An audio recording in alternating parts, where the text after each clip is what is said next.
Oh hey zan in chu vo in lama gospelinu chuakin gospelithil alo hon angai nat mai bazar kan chu to a emo dora kan kal to emo chuanin kan lei sak nge thin mantlom te si ania chu chu jelly hi ani chuan hei jelly hi asiamna manrua asiamna tur alo hon saka chuan mango flavor ani a hemi bom khathi cheng somnga panga ani a chuan a chunga hianin powder heti angle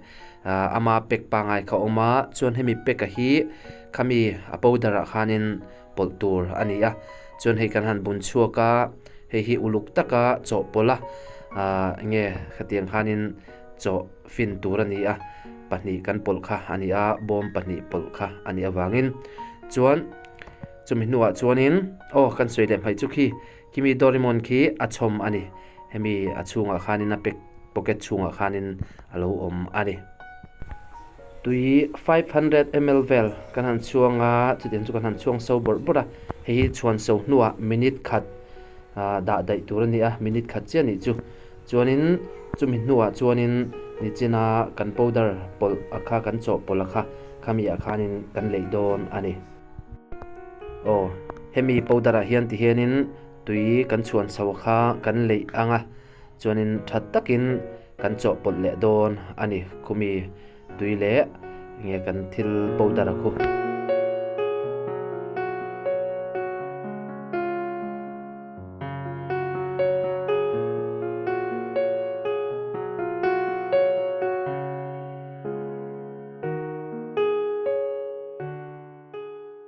hey jelly an siama tuna hianin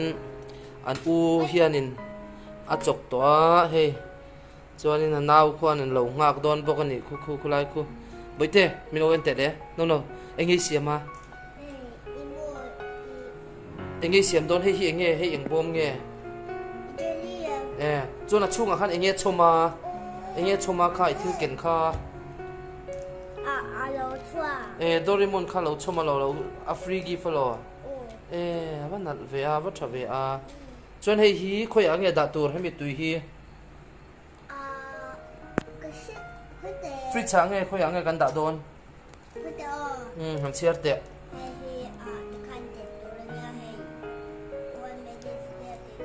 one minute te ti tur ne mo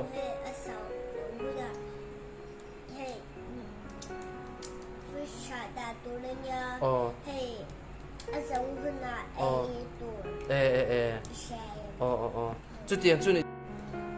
midang po khan in lo se don nia tuna han boite hian jelly siam dang lo soi le lok te se voi khat midang in an lo en ve huna an lo se theina turin le a kom kha en la a box kha en la an soi le lok te le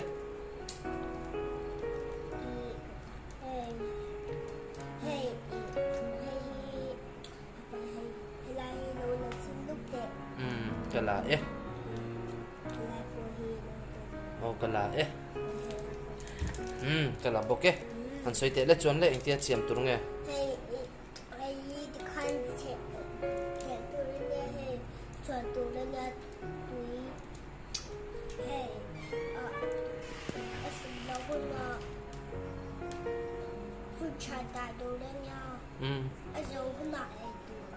tui don he mai tunga im hasabe rang nak tu ka ai tur mi tuna mo tuna te chuan in kan im han to don mi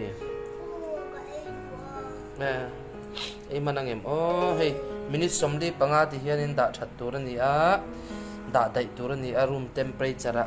cho kan da mek ani hey le ti hian in minute somli panga kha gospel hian a da to a chuan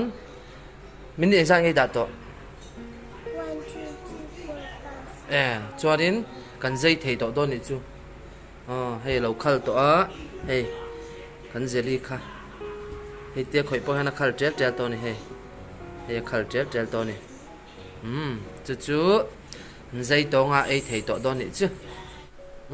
ti khwanin jelly ei thei to ni khu atu yem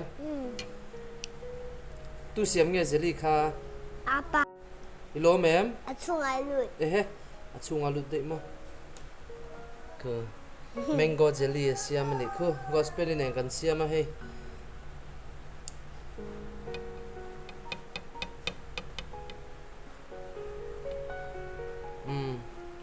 dora khan kan leifo thina an du em mai zeli hi he an unaw hianin voina mami na lo hon lo maya khu siama darkar khat chung lekin zeli kan siamani hi he a ei the ngal mai wow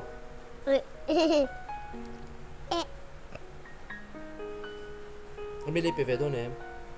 Emily pe vedo nem tem te tin suak ro oh ka ti lo zongin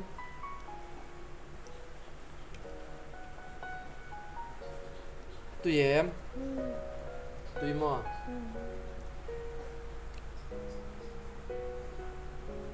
tu tiệm ô hay tú nói hiền jelly cái lỗ ấy với nói hiền hay Sunday school là lom takin thua takin kin cha hay din tapo akala Miss Monte kan shaya akala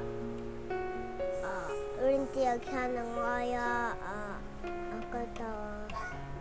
Miss Monte bula akal tatsit ya chon alakata Buti khai chapta din na khai chapta